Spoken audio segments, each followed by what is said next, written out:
שלום לכולם. אחר הצהריים טובים, ערב טוב. So we are very happy and excited. It is really exciting. But as I said, we will talk about it afterwards. We are very happy to welcome you all here. And I would like to start and invite, I would say, the senior member of the founding team of PEN Israel, the renowned writer, דרור משעני.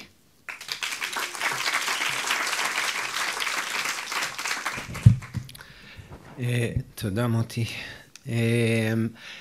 הכנתי כמה דברים כלליים על מה שאנחנו עושים פה, או אני מקווה. כשחושבים היום על התכנסות, על אספה, אז חושבים מיד על פעולה, על מעשה. אני רוצה להגיד משהו על מה שקודם לפעולה, על החשיבות של הכינוס הזה בעיניי, עוד לפני שהוא הופך, בתקווה שהוא יהפוך למעשה. יש שתי סיבות לכך שאני נמצא פה היום ושהכינוס הייחודי הזה מסקרן אותי. דבר ראשון, את אחד ממעשי הכינוס החשובים בתולדות הספרות העברית עשה רבי יהודה הנשיא כשערך את המשנה. עד אז עברו תורה שבעל פה, הלכה ואגדה מפה לאוזן, מדור לדור, מאב לבן, מרב לתלמיד. הרמב"ם מתאר את התורה שבעל פה לפני הכינוס של רבי יהודה הנשיא כך: מימות משה ועד רבנו הקדוש לא חיברו חיבור שמלמדים אותו ברבים, אלא בכל דור ודור ראש בית דין או נביא שיהיה באותו הדור כותב לעצמו זיכרון בשמועות ששמע מרבותיו, והוא מלמד על פה. וכן כל אחד ואחד כותב לעצמו כפי כוחו, מביאור התורה ומהלכותיה כמו ששמע. כל אחד ואחד כותב לעצמו כפי כוחו. למה חשב רבי יהודה הנשיא לכנס את כל ההלכות לחיבור אחד? בגלל חורבן הבית כמובן, והתפזרות קהילת המאמינים בין ארצות ושפות. מסביר הרמב"ם. ולמה עשה רבנו הקדוש כך ולא הניח הדבר כמות שהיה? לפי שראה שהתלמידים מתמעטים והולכים, והצרות מתחדשות ובאות, וישראל מתגלגלים והולכים לקצוות. קיבץ כל השמועות וכל הדינין וכל הבירורים והפירושים, וחיבר מהכל חיבור אחד להיות ביד כולם, וישב כל ימיו הוא ובית דינו, ולמד המשנה ברבים, ושיננו ברבים, ונגלה לכל ישראל. התלמידים מתמעטים והולכים, הצרות מתחדשות ובאות. נדמה לי שאנחנו יכולים להזדהות עם המשפט הזה. לנוכח ההתמעטות וההתגלגלות לקצוות, הכל אחד ואחד לעצמו וכפי כוחו, רבי יהודה הנשיא יצר את האפשרות ללמד ברבים, לשנן ברבים, לדבר ברבים. אפשר לומר שהוא כונן מחדש את רשות הרבים אחרי שהתפוררה. אני מרגיש שגם לנו נחוץ שיקום של רשות הרבים, שבמשך שנים כל אחד ואחת מאיתנו כותב או כותבת לפי כוחו וכוחה, מדבר ומדברת לפי כוחו וכוחה, אבל שההתמעטות שלנו ושל הספרות, הצרות המתחדשות ובאות על הספרות, מחייבות אותנו ליצור לעצמנו מחדש רשות רבים שבה נוכל עוד לפני הפעולה, לשוחח זה עם זו, לדבר ברבים, לשנן ברבים, לדון ביחד, אולי גם ליצור ביחד, ואני לא יודע מה תהיה היצירה. דבר שני, שגם הוא ביטוי לצורך לצאת מרשות היחיד לרשות הרבים, או לכונן מחדש את רשות הרבים שלנו ואחרת. לפני 9 שנים בדיוק הוזמנתי לברך בערב הפתיחה של פסטיבל הסופרים הבינלאומי בירושלים, בשמם של הסופרים הישראלים. בדברי הברכה שנשאתי אז דיברתי על אחד המאפיינים הייחודיים להיסטוריה של הספרות העברית. בניגוד לרוב הספרויות הלאומיות, מרביתה נוצרה במרחבים לשוניים וספרותיים לא עבריים, או לא עבריים בלבד. לאורך רוב ההיסטוריה של הספרות העברית, היצירות הגדולות בתולדותיה, מהמקרא, דרך הרמב"ם ושירת שלמה אבן גבירול, ועד ליצירות של מנדל למוכר ספרים, ודבורה ברון ולאה גולדברג ורבי דוד בוזגלו, נוצרו בתהליך של דיאלוג עם שפות וספרויות, עם תרבויות ועם עמים שבתוכם הם חיו וכתבו. הקשרים האינטימיים בין סופרים עבריים לבין לשונות וספרויות אחרות אינם עובדה שולית בהיסטוריה של הספרות שלנו. הם מרכיב ייחודי בזהות שלה והייתה להם השפעה מכרעת על התעצבותה ועל הישגיה. אפשר אפילו לומר שהיוצרים העבריים היו מן הראשונים בעולם לזהות את היתרונות של מה שמכונה כיום באוניברסיטאות ספרות גלובלית. כל זה השתנה מאוד בעשורים האחרונים. הספרות העברית נוצרת כיום יותר ויותר מתוך עצמה, בתוך עצמה, בניגוד לדרך שבה נוצרה לאורך מאות שנים. אפילו מתוך הפניית גב ללשונות ולספרויות שנמצאות סביבה ובתוכה. בפעם הראשונה בהיסטוריה שלה הספרות העברית נוצרת מתוך ניתוק ממרחבים תרבותיים שמסביבה ובתוכה. זוהי סיבה נוספת לכך שנחוצה לנו רשות רבים שבה נוכל להתכנס ולשוחח ולשמוע וללמוד גם ממי שלא כותב בשפתנו, גם ממי שלא כותב ממקומנו, גם ממי שכותב בלשונות שאיננו דוברים ובמקומות שטרם ביקרנו בהם.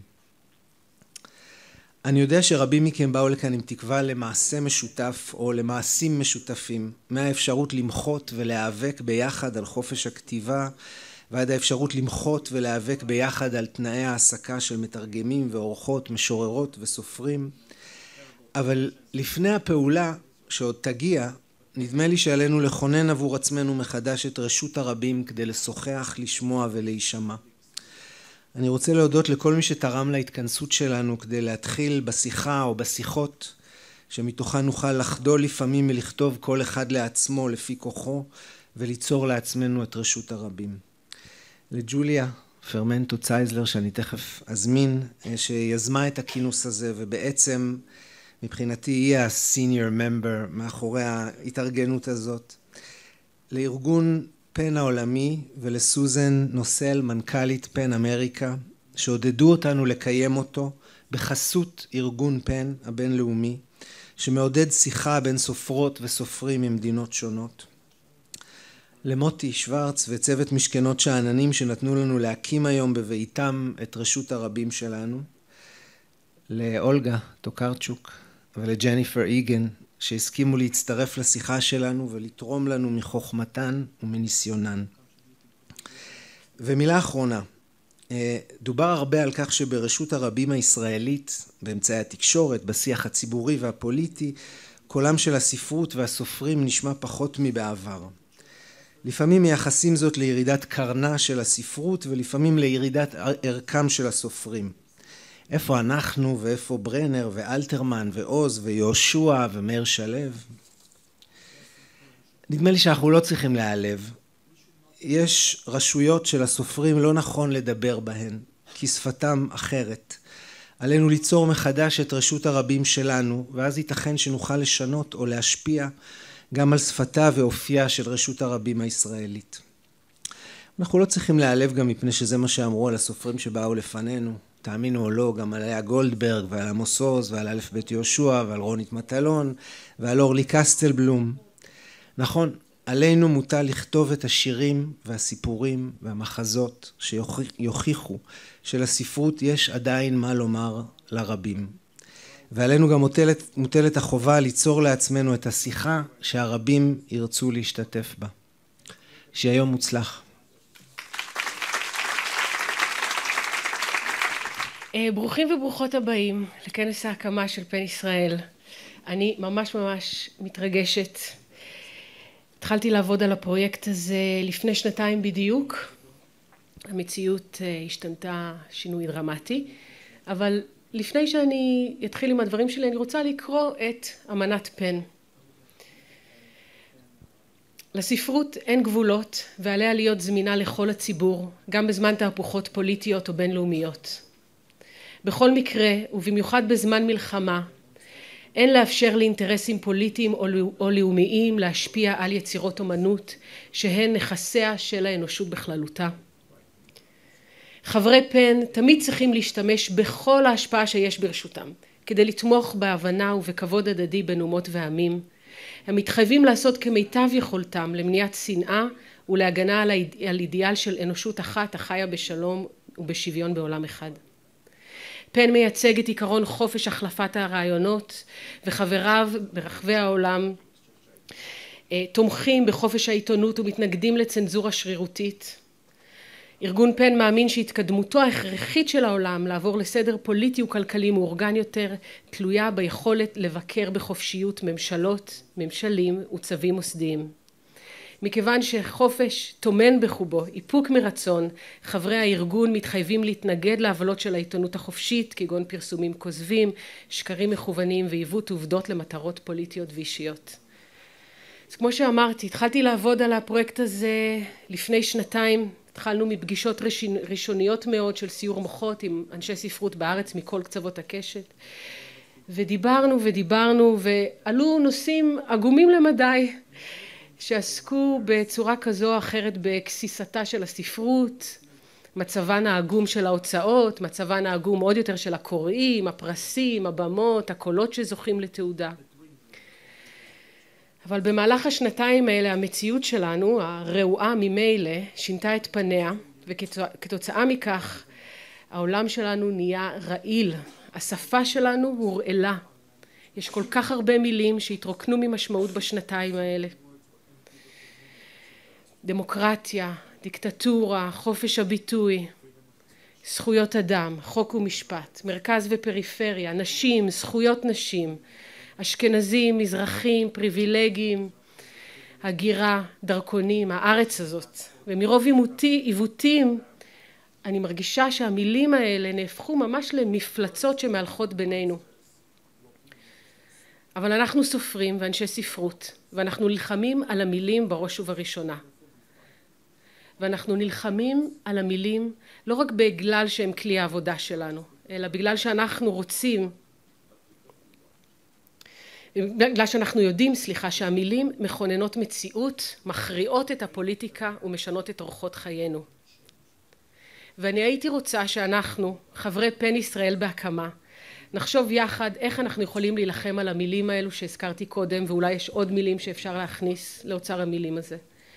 יש הרבה דברים להתלונן עליהם בחיינו כאנשי ספרות בארץ, אבל אני מאמינה שכל מי שנמצא כאן היום הגיע משום שהוא מאמין שמספיק, אנחנו זקוקים לשינוי מהותי ועמוק, ואנחנו צריכים לשאול שאלות, גם שאלות בסיסיות, כמו מהי ספרות עברית, מה תפקידה של הספרות העברית בחיי התרבות שלנו, מה תפקידם של הסופרים בחברה שלנו, מה תפקידה של הקריאה, של הסולידריות, של השיח והביקורת, ומה תפקידם של כל אלו בעת הזו של המשבר העמוק שבה אנחנו נמצאים. כל מי שנמצא בעולם הזה עכשיו, צהריים, יום ראשון, חייב להיות אופטימי. אין שום סיבה אחרת לנוכחות שלכם כאן. אני הייתי רוצה שאנחנו נתחייב בפני עצמנו ובפני הקהילה שלנו, קהילה ספרותית, שעלינו לקדם, להחיות ולהרחיב, וזאת מתוך אמונה שלמה שזה אפשרי, במיוחד בעת הזו, בה חופש הביטוי שלנו נמצא תחת מתקפה גלויה או סמויה, שקופה או בוטה. עת משבר היא גם עת לשינוי ולצמיחה, ואל לנו להתמקד רק ברגע הפוליטי הזה.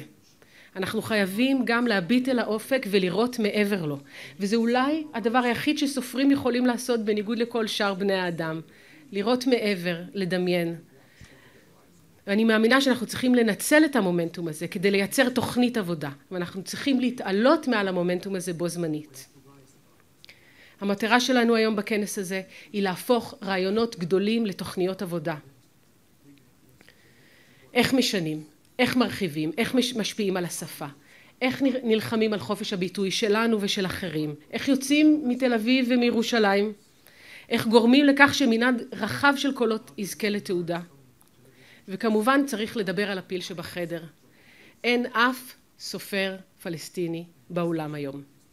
אני לא יודעת אם יהיה סופר פלסטיני במפגש הבא, כמובן שסופרים פלסטינים הוזמנו, ואנחנו צריכים לחשוב מה אנחנו עושים עם הדבר הזה. אני לא יודעת, אלו רק שאלות, יש הרבה עבודה, קדימה לעבודה, ובזה הגענו לכאן. אני מתכבדת להזמין את האישה שאני יכולה לקרוא לה כבר ידידתי היקרה בעת הזאת, מכיוון שאנחנו עבדנו מאוד בצמידות בשנתיים האחרונות. מה? סליחה? סליחה, התבלבלתי בסדר הדברים, תסלחו לי, מאוד התרגשתי. אני מתכוונת להזמין את מוטי שוורץ, מנכ"ל משכנות שאננים. כמעט נעלבתי. Thank you.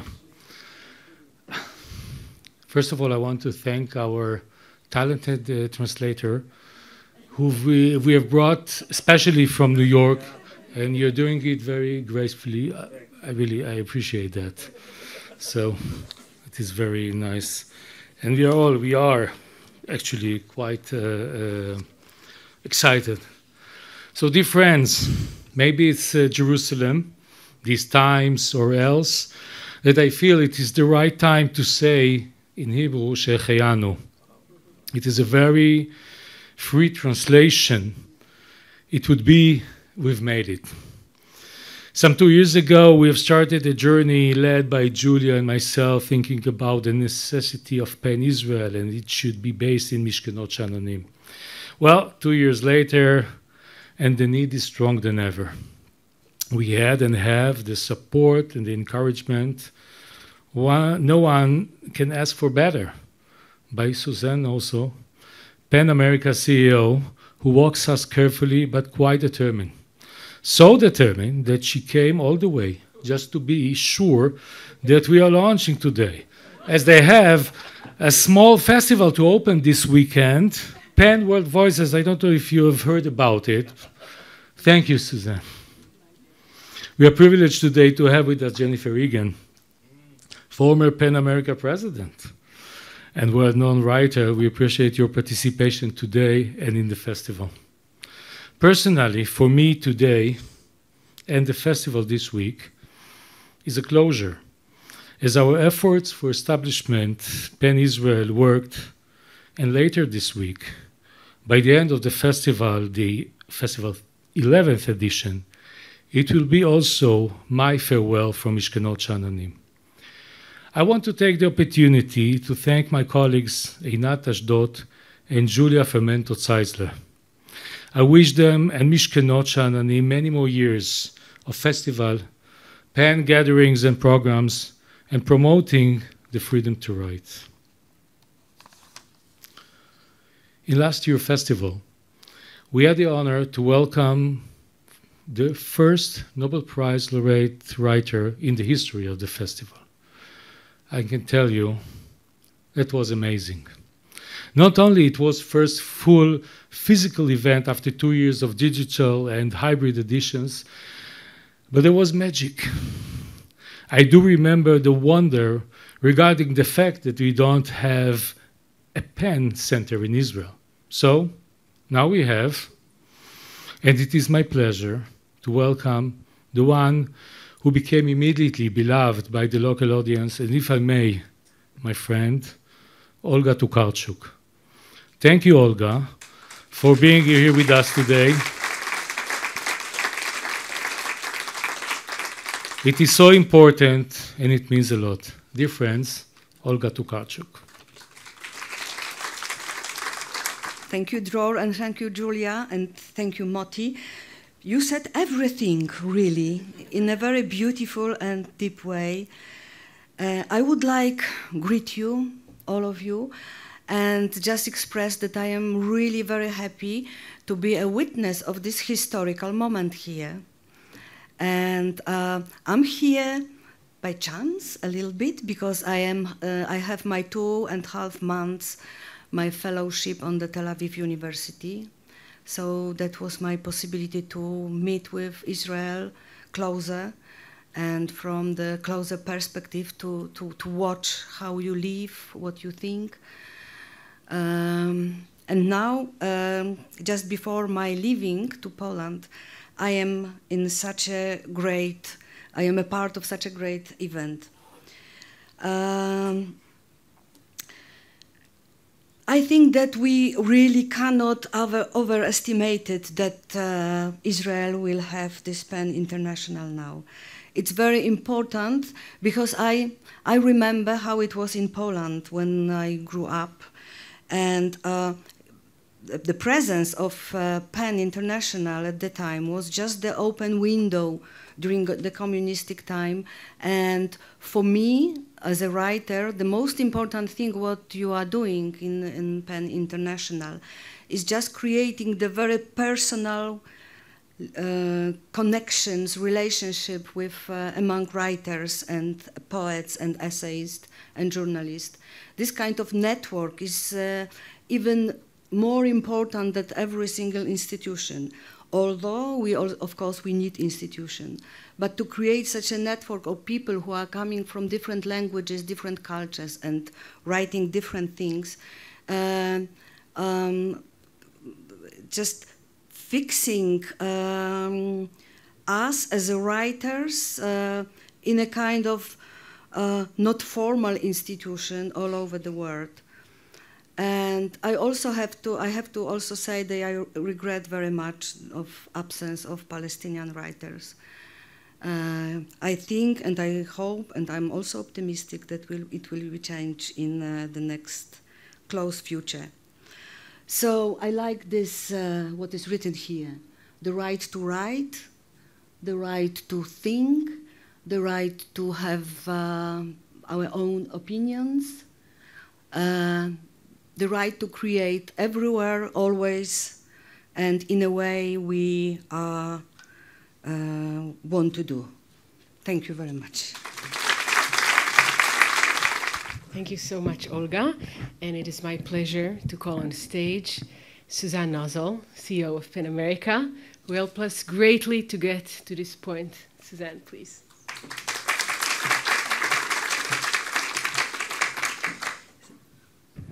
זה כבוד גדול וזה זכות גדולה להיות עם כולכם ברגע החשוב הזה של השקת פן ישראל.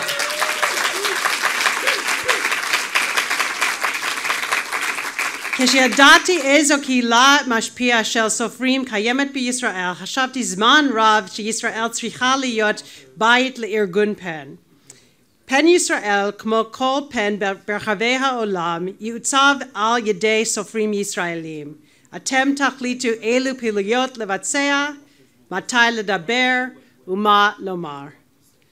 מהצד שלנו בפן אמריקה, אנחנו כאן כדי לתמוך בכם, כפי שעשינו עם מרכזי פן במיינמר, אוקראינה, בלרוס, הונג קונג ומקומות אחרים. היום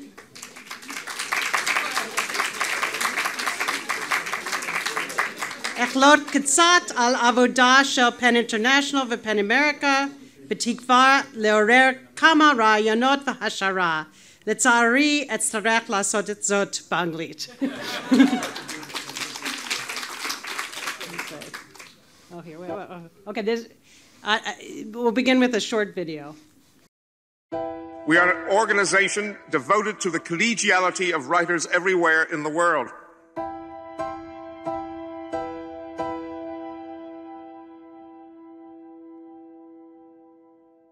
In 1922, in New York City, writers and editors formed PEN America, imagining that writers engaging writers globally could bridge the divide between nations and cultures. To say that a new barbarism threatens is to say too much. Hitler burnt books and used a phrase that's very interesting. He said, we have to get rid of the artistic criminal. In Spain, fascists arrested journalist Arthur Koestler and executed poet Federico Garcia Lorca. In Germany, Nazis arrested, imprisoned, exiled, and murdered writers and intellectuals. Barbarism is not an episode. It is a powerful thread running evil through history. We work on the unspoken premise that the freedom to write is one of the inalienable rights of humankind. We are passionate about improving the liberty of writers everywhere. PEN stands for the principle of unhampered transmission of thought, and members pledge themselves to oppose suppression of free expression around the world. And the enemies of the imagination, politburos, ayatollahs, all the different goon squads of gods and power, want to shut these revolutions down and can't. Behind the Iron Curtain, Václav Havel and dozens of other writers were imprisoned for writing and signing the Charter 77 Human Rights Manifesto. And in Nigeria, playwright Ken Saro-Wiwa was arrested, tortured, and hanged. In China, Nobel laureate Liu Xiaobo was condemned to prison for 11 years for writing 7 sentences. And in Ukraine, filmmaker Oleg Sentsov criticized the Russian government and was sent to a Siberian prison camp. A writer's life and work are not a gift to mankind. A writer's life and work are its necessity. Over the past 100 years, PEN America has become an international force, advocating for free expression, defending writers and artists at risk around the globe, and fighting censorship here and abroad. To be an artist, you must imagine and create and world build. And to be an activist, you must do the same, because an activist has to imagine a world that isn't there and make it so. At PEN America, we are fighting for free expression in all its forms. Novels, nonfiction, poetry, dance, film, art, theater, cartoons, music, research, digital activism, journalism, and translations. Because creativity freely expressed transcends borders and drives our curiosity. It's how we share experiences, tell stories, and understand others. Free expression is the lifeblood of our freedom and humanity. It's what unites us. For PEN as an organization, it should be heartening to realize that it turns out the pen is mightier than the sword. The stories we tell are powerful. PEN America, championing the freedom to write for 100 years. With you, we're ready for the next century.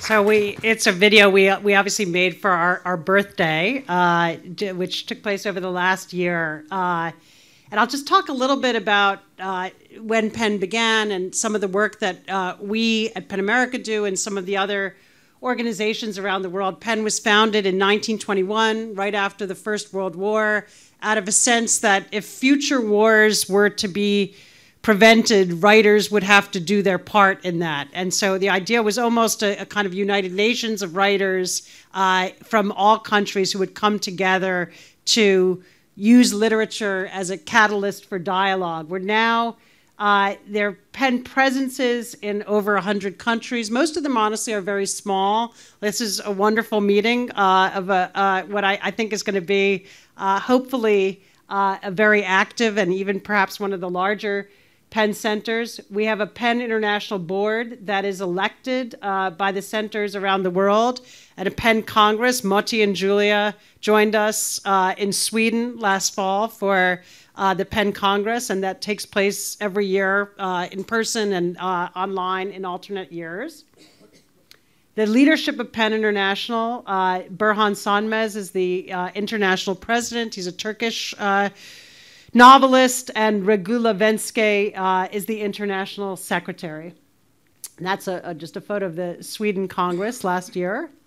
The PEN Charter, I think everybody has a copy. Julia read from this, so you have an idea of what's in there. I think it's, for me, it's a very prescient document that they drafted that really stands the test of time. And for us, thinking about how to dispel all hatreds, how to stand for this principle of untrammeled transmission of thought, it remains just very pressing, and it's challenged in many new ways with the evolution of technology and the many conflicts that we face within our societies. PEN International has 4 sort of major committees, one focused on writers in prison, one focused on translation and linguistic rights, Writers for Peace, and women writers. PEN centers around the world, just to give you kind of a snapshot of some of them in places like Nicaragua and South Africa, Turkey, Japan, Scotland, United Kingdom. I think of the heart and soul of our work as this advocacy on behalf of imperiled writers, people who pay the highest price for what we do with a lot of freedom in our country, and I think to a great extent here as well. And it's something that unites everybody. For all of, I think of PEN as a big tent organization. We have writers with all kinds of different political views, and Jennifer will talk more about this. There are arguments, but everybody can kind of get behind the idea of a writer who is in prison and standing with them, writing them letters, supporting their family, demanding their freedom, making them famous, if we can, on the world stage. And it's actually very effective, and most of the writers that we honor with our annual Freedom to Write Award, almost all of them have been eventually released, except in China. So a snapshot, PEN Myanmar, we've worked closely with PEN Myanmar over the last 7 or 8 years. They grew up after the junta. Writers who had been in prison came together to form PEN Myanmar. One of their highest priorities is going to what you think of as sort of the periphery, going to the regions of the country, bringing poetry and literature and conversation to places where it's very hard to even talk. People had been raised really to keep their opinions to themselves, not even to have opinions because it was so dangerous. And now, of course, they're living under a military government again, but they persist to do their work supporting writers. We've also worked very closely with PEN in Ukraine, helping to build that organization. It's become a very active, dynamic organization, particularly over the last 14 months, supporting writers. The head of PEN Ukraine led a delegation of writers to the funeral of a children's book writer who was murdered and whose body was found in a mass grave. They have come to Washington to talk about the destruction of Ukrainian culture and Putin's war as a war against culture and an effort to erase an independent Ukrainian identity. They've supported authors and publishers. They convene all kinds of conversations. They had one yesterday about what it's been like for Ukrainian journalists to cover this war. Then a bit about PEN America. Our organization's in some ways quite a combination between sort of the fun and the celebration of literature and advocacy to defend freedom of expression and the freedom to write. We have our festival, as Moti mentioned. It starts on Wednesday. We had David Grossman with us last year. We do events with writers coming from all over the world to New York and Los Angeles. We had last year also a Writers' Congress that we convened for the first time since 1939, when we had all the worldwide writers from more than 50 countries in New York at the United Nations to talk about the crisis of the Ukraine war and threats to freedom of expression as a result of rising authoritarianism around the world. We give out literary awards. We were very proud when they called us the Oscar of Books. That was a big achievement. It's a wonderful event where we celebrate literature and writing from all kinds of different genres, writers of all backgrounds, in kind of a grand celebration every year. And we have they're juried awards. Writers sit on panels of juries to select the winners of those awards. We have become a more national organization. We used to be just in New York. Now we have 10 chapters across the country. We realized that to defend freedom of expression in the United States, you couldn't just be a New York or a Los Angeles organization. You needed to be active in places where free expression is the most under threat. And we've really seen this become crucial in the last couple of years. We center a lot of our work on research. These are covers of reports that we've done on a whole range of different free expression issues. Our Freedom to Write Index is an annual count that we make of all the writers in prison worldwide every year and analyze the trends.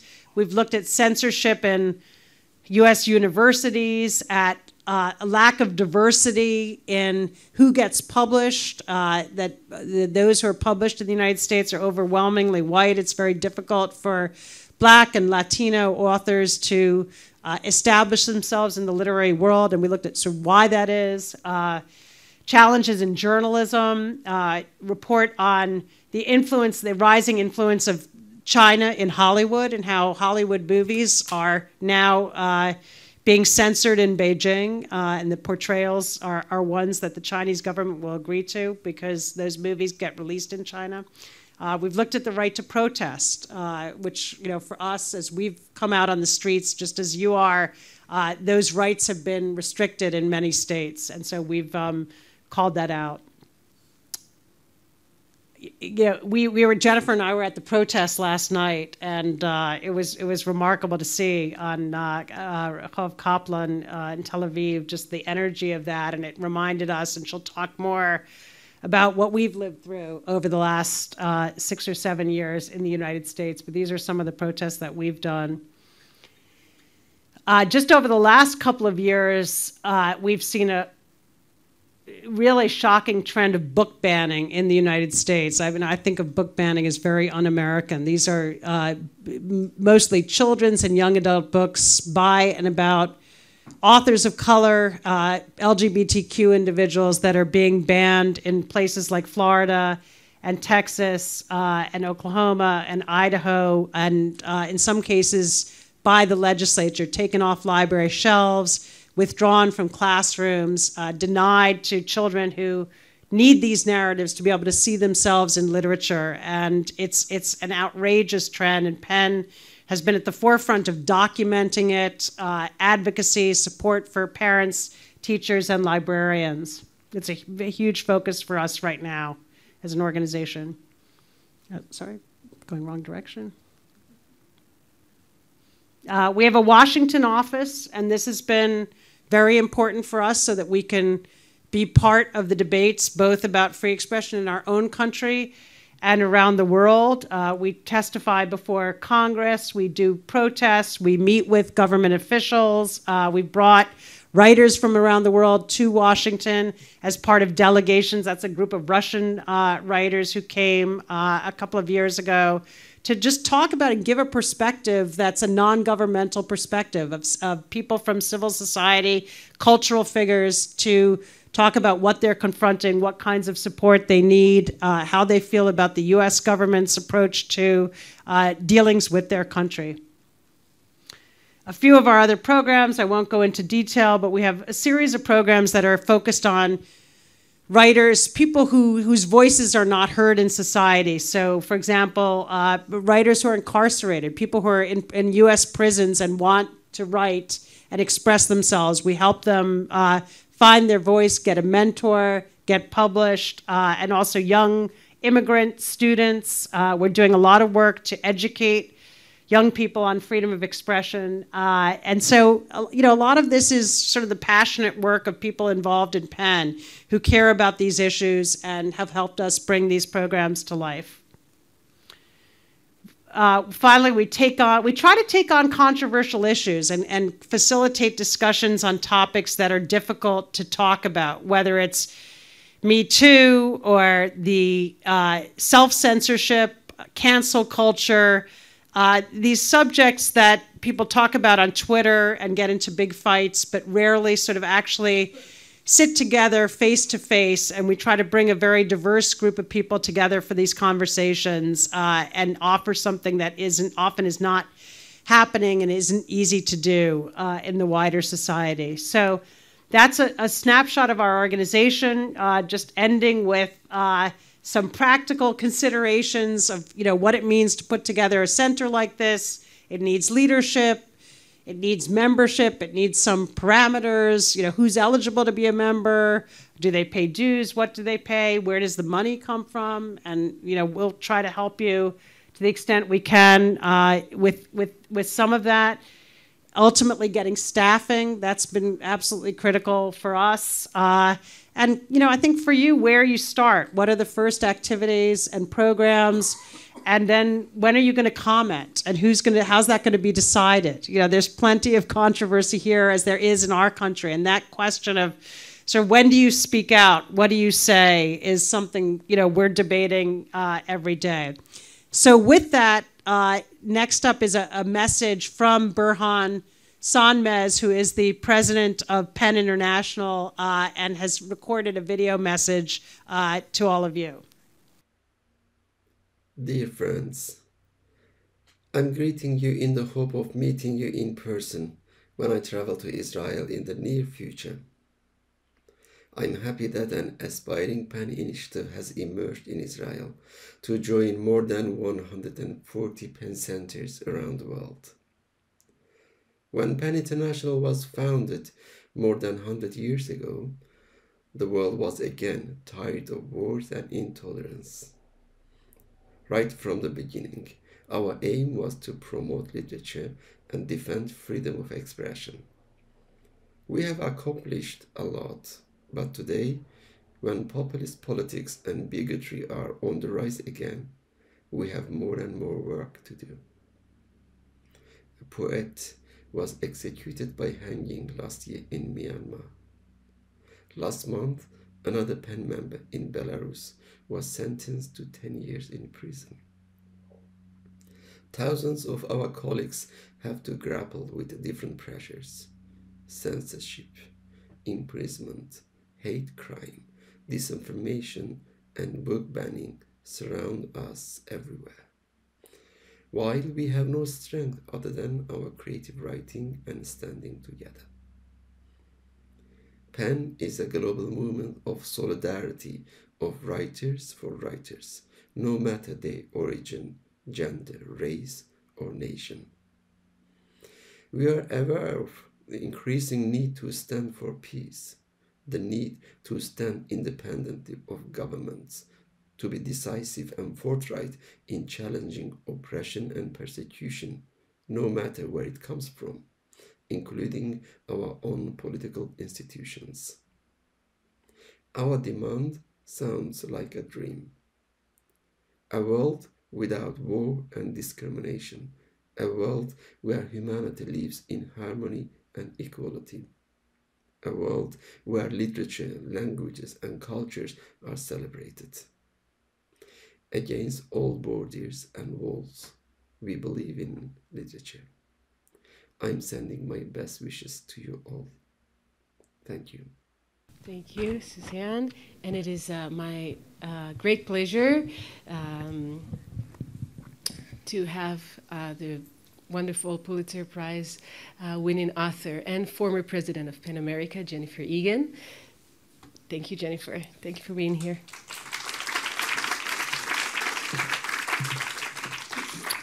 Thank you. It is an honor to be among you and to welcome, and cheer the formation of PEN Israel.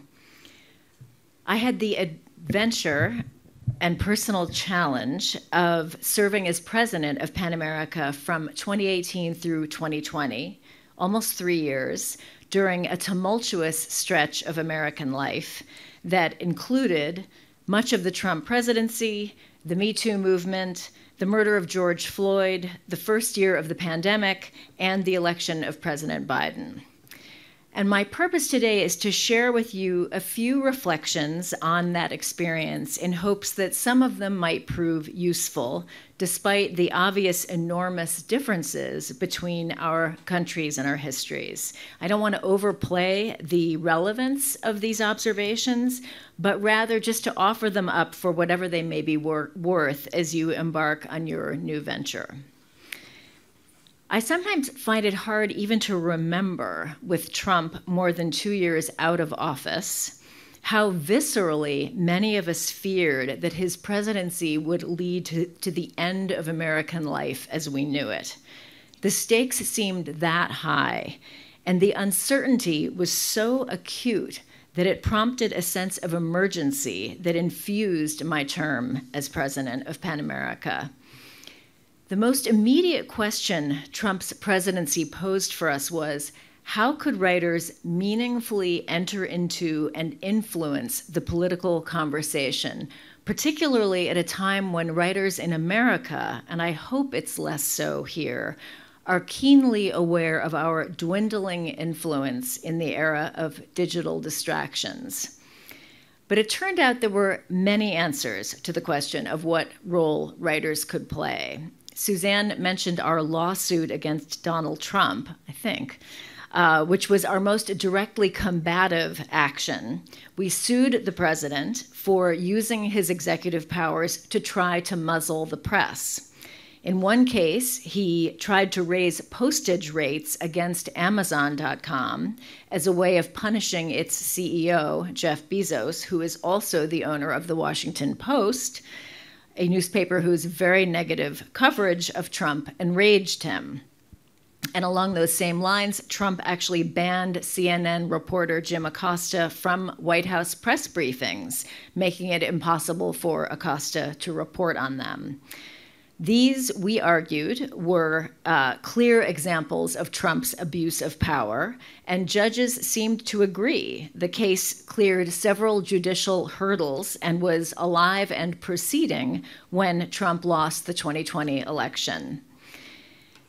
You might think that a case against Donald Trump would have been an easy sell to a board of writers and writer allies. I certainly thought it would be. But one of my most unnerving experiences as president of PEN America came at the board meeting where Suzanne and I had hoped to get a quick vote to proceed with the lawsuit.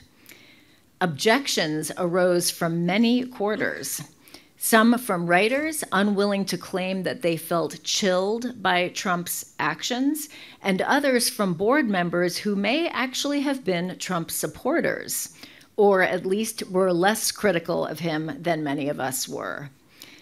The political diversity on our board at that time points to a defining feature of PEN America, and one that I think was especially advantageous to us during those years. We are a nonpartisan organization, and throughout PEN's history, PEN America's history, there have been active writer members from across the political spectrum. Even after we had adjusted our legal claim to satisfy the wishes of writers who initially had problems with it, we still did not have the unanimous support of our board when pressing the suit. That certainly didn't stop us. We pushed it forward, and no board members resigned. Political diversity is an endangered species in American life right now. Conversation between left and right often devolves into toxic rhetoric if it didn't start there in the first place. Had PEN America been a partisan organization, our impact during the extremely polarizing Trump presidency might have been limited to joining one side of that conflict. Being nonpartisan allowed us to play a more nuanced and necessary role, enabling conversation across the chasm of division. You already know, having heard something of PEN's history, that the organization was founded more than a century ago to encourage dialogue among writers across borders, whether geographic, geopolitical, or just political.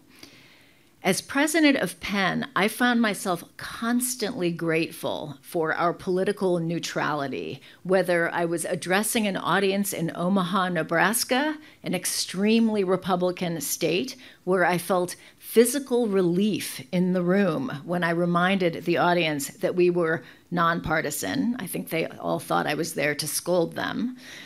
Or when urging a Republican friend to renew his membership.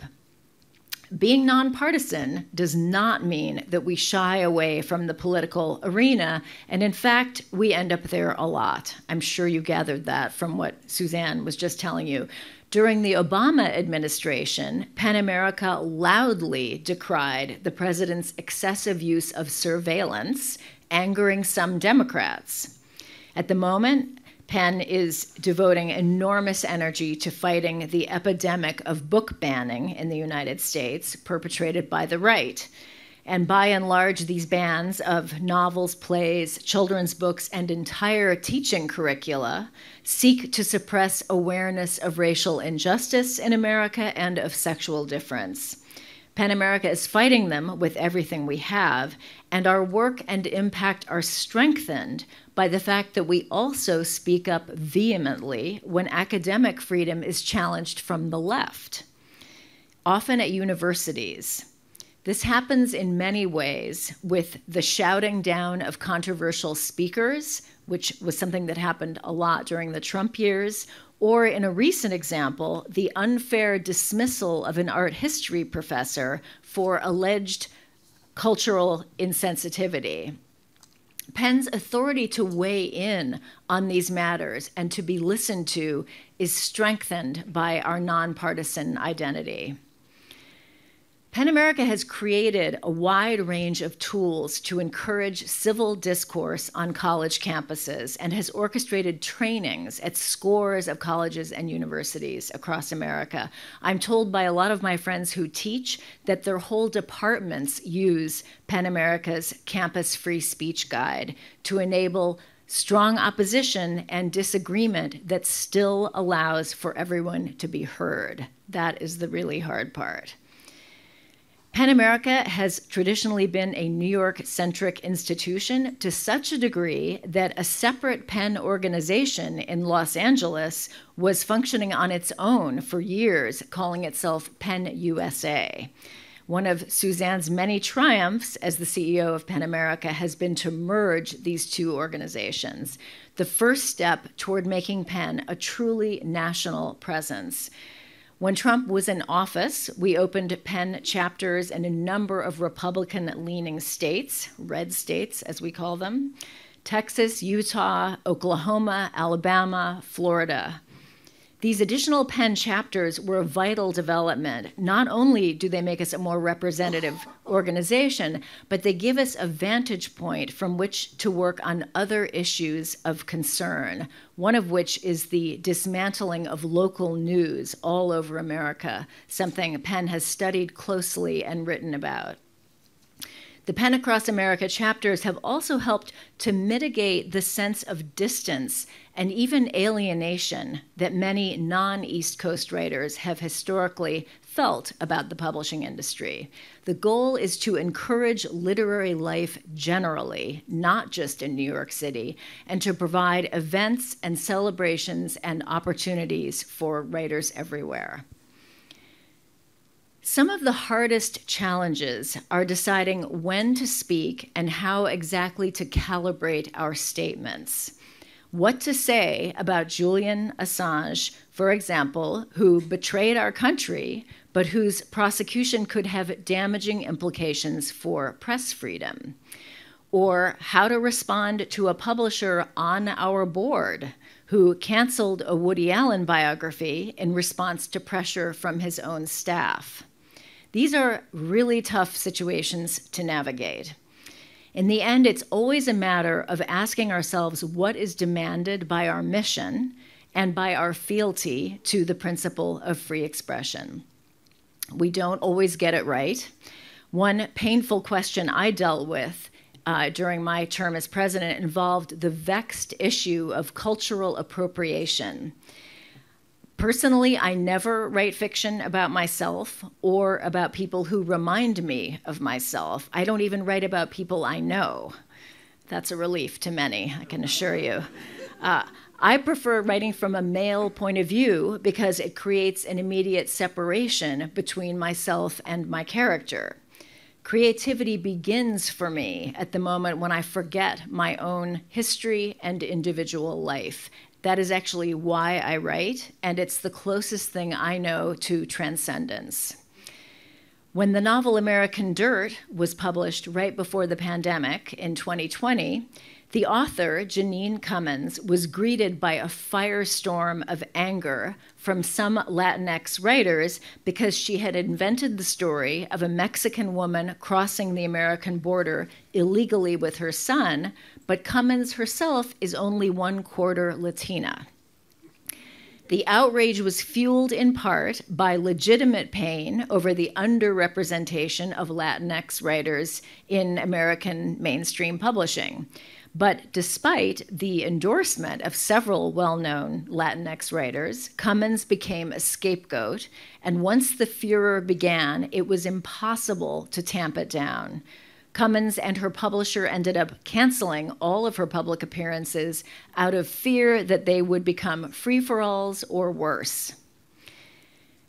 The statement we made at PEN America about the American Dirt controversy is one I will always regret for having been too even-handed, too careful to weigh both sides equally, and not forceful enough in asserting, first and unequivocally, the inviolable right to freedom of the imagination.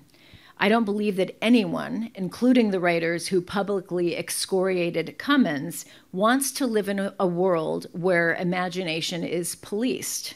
It's a nightmarish Orwellian scenario.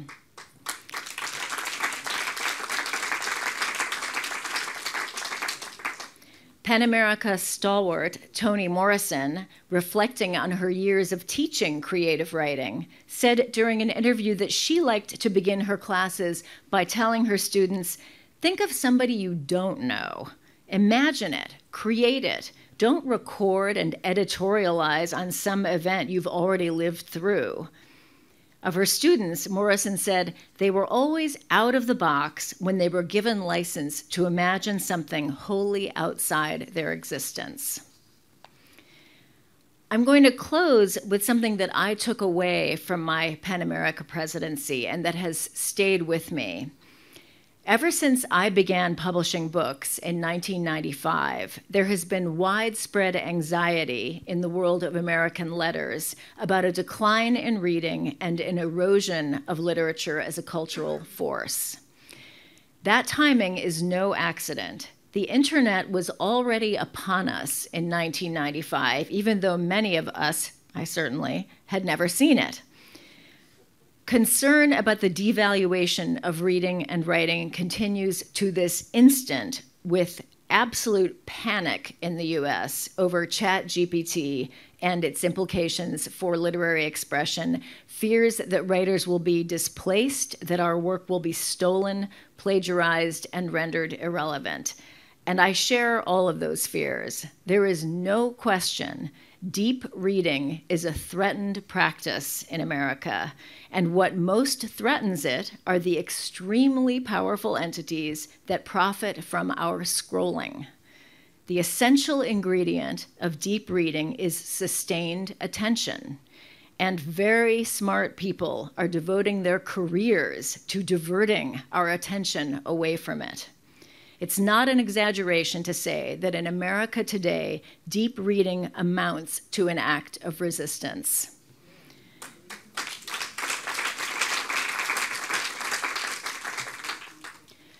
But when I went to the US Capitol in January 2019 to mark the 100th day since the assassination of Jamal Khashoggi, the dissident Saudi journalist murdered by agents of his own government for criticizing it in his writings, I was reminded of the fact that worry about whether people are reading enough is actually a luxury, a measure of the complacency that comes along with centuries of mostly successful democracy.